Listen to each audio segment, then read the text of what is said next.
कहते हैं दोस्तों कि समंदर की लहरों को शांत देखकर यह न समझ लेना कि उनमें रवानी नहीं है। समंदर की लहरों को शांत देखकर यह न समझ लेना कि उनमें रवानी नहीं है। अरे उठेंगे तो तूफान बनकर उठेंगे, अभी उठने की ठानी नहीं है। जय हिंद दोस्तों, संघर्ष कोचिंग संस्था पे मैं धनेश चौहान एक बार फिर से आप सभी का स्वागत करता हूं। दोस्तों आज मैं आप सभी को प्रेजेंट कंटिन्यूअस टेंस का इंट्रोगेटिव सेंटेंस बताने वाला हूं। दोस्तों अगर आप इस चैनल पर नए हैं तो कृपया वीडियो को लाइक शेयर एंड सब्सक्राइब कर लीजिए और बेल आइकन को भी दबा लीजिए। तो दोस्तों ज़्यादा बातें ना करते हुए तो चलिए शुरू करते हैं हम आज का क्लास। तो दोस्तों हमारा आज का क्लास है प्रेजेंट कंटिन्यूअस टेंस के अंतर्गत जो आगे उसके पढ़ते हैं हम इंट्रोगेटिव सेंटेंस, वो आपको हम पढ़ाएंगे। दोस्तों चलिए देखते हैं कि अगर इंस्ट्रक्शन कुछ दिया गया है, पढ़ते हैं इसको कि प्रश्नवाचक शब्द वाक्य के पहले आने की स्थिति में, यानी कि अगर जो प्रश्नवाचक वाक्य रहेगा उसमें पूछे जाने वाला जो शब्द है वो सबसे पहले रहेगा, एकदम सबसे आगे रहेगा। तो दोस्तों हम उसका अंग्रेजी या फिर उसका इंग्लिश ट्रांसलेशन किस प्रकार से करेंगे, देखिए यहाँ पे एक रूल दिया गया है। इस रूल के अनुसार हम इसको फॉलो करेंगे अगर, तो हम प्रश्नवाचक शब्द वाक्य के पहले आने वाले सेंटेंसेस को आराम से ट्रांसलेट कर लेंगे। ठीक है दोस्तों, तो देखिए सबसे पहले हम हेल्पिंग वर्ब लिखेंगे, यानी कि प्रश्नवाचक शब्द अगर पूछे जाने वाले जो वाक्य पूछे जाने वाले जो शब्द रहेंगे वो अगर इस तरह से कुछ इस तरह से पहले ही आ जाएंगे तो हम सबसे पहले हेल्पिंग वर्ब लिखेंगे। हेल्पिंग वर्ब हमारी क्या होती है, वो जैसे इस प्रेजेंट कंटिन्यूअस में हमारी हेल्पिंग वर्ब होगी इज, एम, आर। ठीक है दोस्तों, उसके बाद हम लिखते हैं सब्जेक्ट, फिर लिखते हैं मेन वर्ब का फर्स्ट फॉर्म, उस फर्स्ट फॉर्म में हम जोड़ेंगे आईएनजी, उसके बाद लिखेंगे ऑब्जेक्ट, फिर दोस्तों प्रश्नवाचक चिन्ह लगा देंगे। ठीक है दोस्तों, देखते हैं कि इसको हम किस प्रकार से ट्रांसलेट करेंगे। तो देखिए यहाँ पर लिखा गया, हम एग्जाम्पल की मदद से समझेंगे तो और बेहतर तरीके से समझ पाएंगे। जैसे लिखा गया है कि क्या वह आपको बुला रहा है। तो दोस्तों देखिए क्या पूछ रहा है ना, कि आपसे पूछा जा रहा है कि क्या वह आपको बुला रहा है। तो क्या जो शब्द है दोस्तों इतने सेंटेंसेस के, यानी कि इतने वाक्यों के पहले आ रहा है। यानी कि यहाँ पर भी वही कहा गया है कि जब पहले आएगा प्रश्नवाचक शब्द जो है वाक्य के पहले आएगा तो दोस्तों हम उसकी अंग्रेजी ना लिख करके सहायक क्रिया लिखेंगे इज, एम, आर। तो दोस्तों इज, एम, आर में से हम कौन सा प्रयोग करेंगे वो देखेंगे कि जैसे अगर यहाँ पर ही है तो ही का, तो जैसे अगर यहाँ पर वह है तो वह की अंग्रेजी हम ही लिखते हैं दोस्तों। तो ही के साथ हम इज लगाते हैं। क्या लगाते हैं, इज। तो लिखेंगे इज ही। ये हम आपको समझने के लिए पहले ही लिखे हैं।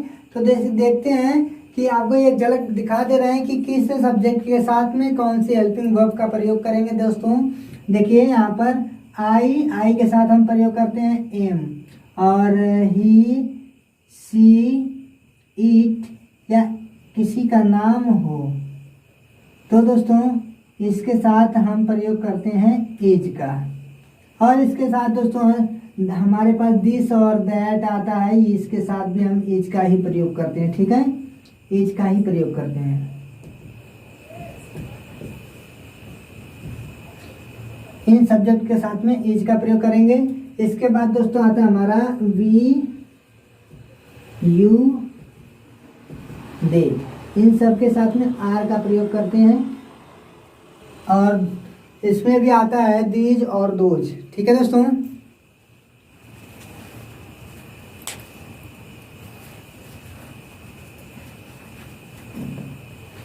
तो दोस्तों चलिए देखते हैं कि हम इसको किस प्रकार से ट्रांसलेट करेंगे।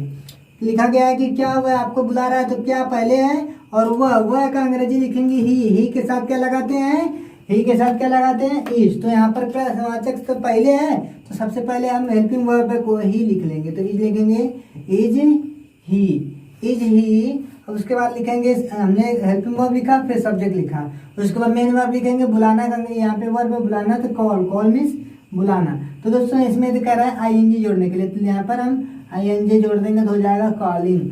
अच्छा आप किसको बुला रहा है, आपको। ही कॉलिंग यू, यहाँ पे क्वेश्चन मार्क लगा देंगे। ओके दोस्तों, उम्मीद करता हूँ कि आपको समझ में आ गया होगा। तो चलिए एक और एग्जांपल की मदद से हम इसको समझेंगे। क्या तुम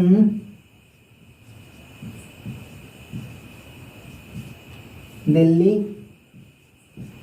जा रहे हो? क्या तुम दिल्ली जा रहे हो? लिखेंगे तुम यानी कि यू के साथ हम क्या प्रयोग करेंगे? आर।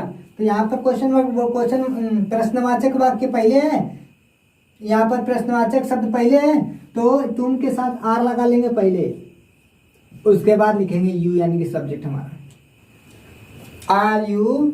उसके बाद मेन वर्ब का फर्स्ट फॉर्म गो में जाना, आईएनजी जोड़ेंगे। Are you going to Delhi लिखना है दोस्तों। दिल्ली का अंग्रेजी TELLHI, दिल्ली, दिल्ली हो गया है। ठीक है दोस्तों, उम्मीद करता हूँ कि ये आपको समझ में आ गया होगा। और एक आपको होमवर्क के टाइप में दे दूँ या फिर इसके आगे पढ़ा दूँ? चलो पहले आपको इसके आगे एक और देता हूँ एग्जाम्पल, जो आप कमेंट बॉक्स में बताइएगा कि इसका ट्रांसलेशन क्या होगा दोस्तों। उसके बाद हम आपको पढ़ाएंगे कि डबल इंट्रोगेटिव, इट मीन्स कि जब प्रश्नवाचक शब्द वाक्य के पहले आएगा तब हम कैसे उसको ट्रांसलेट करेंगे। अगर देखते हैं डिस्प्ले पे दिखा रहा है आपको कि नहीं, थोड़ा सा इसको नीचे कर लेते हैं। तो दोस्तों देखिए, अगला एग्जाम्पल हमारा एग्जाम्पल ये आपके लिए है, आप इसे कमेंट बॉक्स में बताइएगा कि इसका ट्रांसलेशन क्या होगा। ठीक है दोस्तों, तो हम लिखते हैं कि क्या वह चने खा रहा है? ये इसका ट्रांसलेशन आप कमेंट बॉक्स में बताइए दोस्तों कि ट्रांसलेशन इसका क्या होगा। तो चलिए दोस्तों, हम डबल इंट्रोगेटिव सेंटेंस को देखते हैं कि किस प्रकार से ट्रांसलेट करेंगे। क्योंकि दोस्तों कहते हैं ना कि समंदर की लहरें अगर शांत हों, समंदर की लहरें अगर शांत हों तो उसकी गहराई से मजाक नहीं करते। तो दोस्तों चलिए देखते हैं कि ये हम किस प्रकार से डबल इंट्रोगेटिव सेंटेंसेस को ट्रांसलेट करेंगे दोस्तों। इसके लिए हमारे पास एक और नियम है, इट मीन्स कि हमारा सेकंड रूल है। इसके पहले जो हम पढ़े थे फर्स्ट रूल था। सेकंड रूल में दोस्तों हम कुछ नहीं करेंगे, बस हमें क्वेश्चन वर्ड की इंग्लिश जोड़ देना है और सीधे सीधे ट्रांसलेट कर देना है, जिस प्रकार से हम पहले किया करते थे। तो दोस्तों देखेंगे एक एग्जाम्पल की मदद से इसको समझेंगे दोस्तों। एग्जाम्पल हमारा रहेगा कुछ ये कि वह तुम्हें क्यों डांट रही है या है?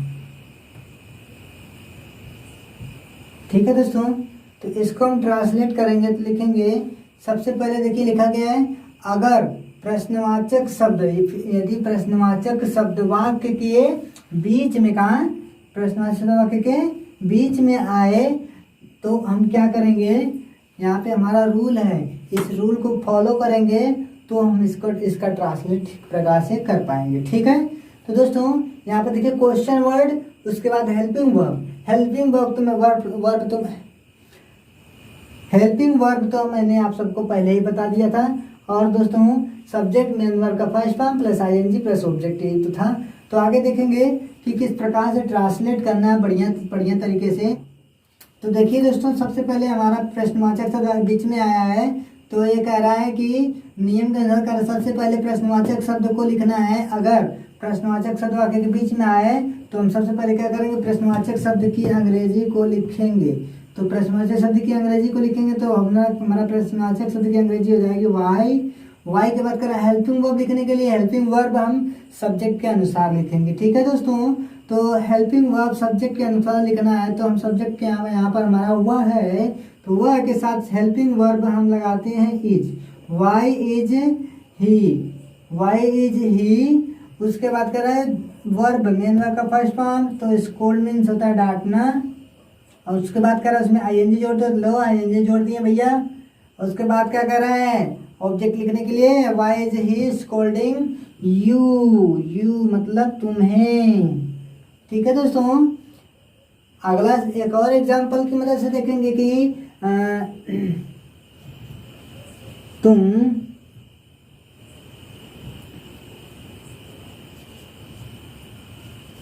तुम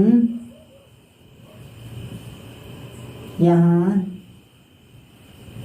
क्यों आ रहे हो?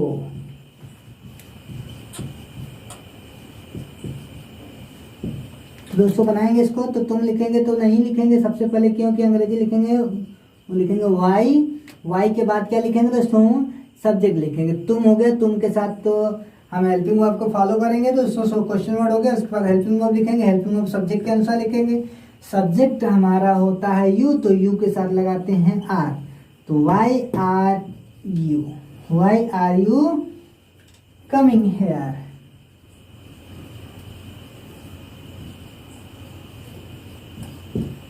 ठीक है। एक सेंटेंस आपको देते हैं जो आप कमेंट बॉक्स में डबल इंटरोगेटिव का ट्रांसलेट करके आइएगा दोस्तों। तो ये रहेगा आपके लिए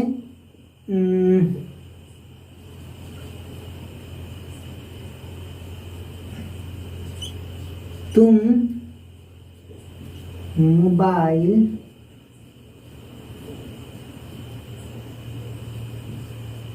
से क्या कर रहे हो?